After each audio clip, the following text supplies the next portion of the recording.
मानाचा चौथा गणपती श्री तुळशीबाग गणपती, त्याची महागणपती अशी ओळख आहे, व्यापाऱ्यांचा गणपती आहे आणि खास करून महिलांसाठी तुळशीबाग परिचय आहे। त्याच तुळशीबागेतील हा चौथा गणपती यंदा शतकोत्तर रौप्य महोत्सव अर्थात 125 वर्ष साजरा केले जात आहे आणि वृंदावनाचा देखावा देखील साजरा केला जातोय। जिथे आधी कर जुळण्यापूर्वी मोबाईल काढून त्याची छबी टिपण्याचे लोक प्रयत्न करतात। खरं तर तुळशीबागेची 1952 सालापासून ही परंपरा राहिलेली आहे। धार्मिक आणि पौराणिक देखाव्याची परंपरा महाराष्ट्रामध्ये पहिल्यांदा तुळशीबाग मंडळाने सुरू केली आणि तीच परंपरा आम्ही 125 वर्षाच्या निमित्तानं पण जपलेली आहे।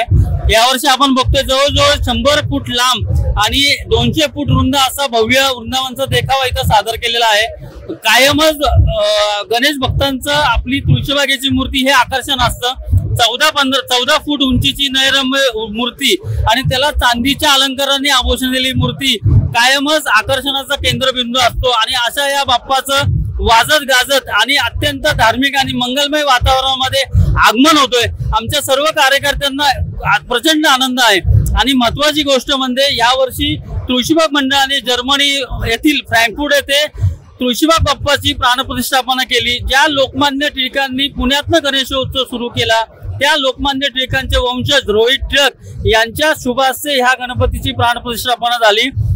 जर्मनीमध्ये असलेले आपले सगळे भारतीय लोक त्या कार्यक्रमाला उपस्थित होते।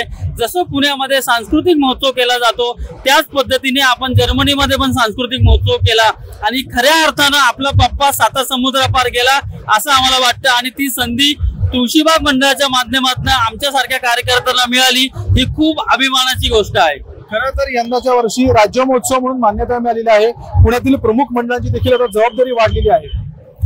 नाही, निश्चित पद्धतीने राज्य शासनाचा नाही, आम्ही राज्य शासनाचे मनापासून आभार मानतो की त्यानं या वर्षी गणेशोत्सव राज्य महोत्सव म्हणून केला आणि त्याच माध्यमातून तुळशीबाग गणेशोत्सव मंडळ आपलं एक शतकोत्तर रौप्य महोत्सव या ठिकाणी साजरा करतोय आणि जे नॉर्म्स दिलेले त्या पद्धतीने 3 दिवसाचा महोत्सव नुकताच आम्ही मोठ्या प्रमाणात साजरा केला आणि आज या ठिकाणी वृंदावनचा देखावा आपण लाईव्ह इथं या ठिकाणी सादर केलेला आहे।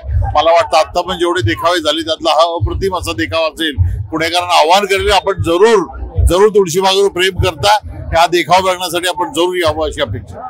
निश्चितच खरं तर तुळशीबागेचा देखावा जो पाहिला वृंदावनचा खरोखर तितकाच तो सरपाले बंधूंनी तितक्याच ताकदीने उभारलाय। कारण जर पाहिलं तर जेथे आधी कर जुळायला पाहिजे त्या ठिकाणी मोबाईल काढून त्याची छबी चिपण्याचा सर्वजण प्रयत्न करतायत। असं तुळशीबागेचं 125वं वर्ष साजरं होतंय। प्रभात कडून त्यांना देखील शुभेच्छा।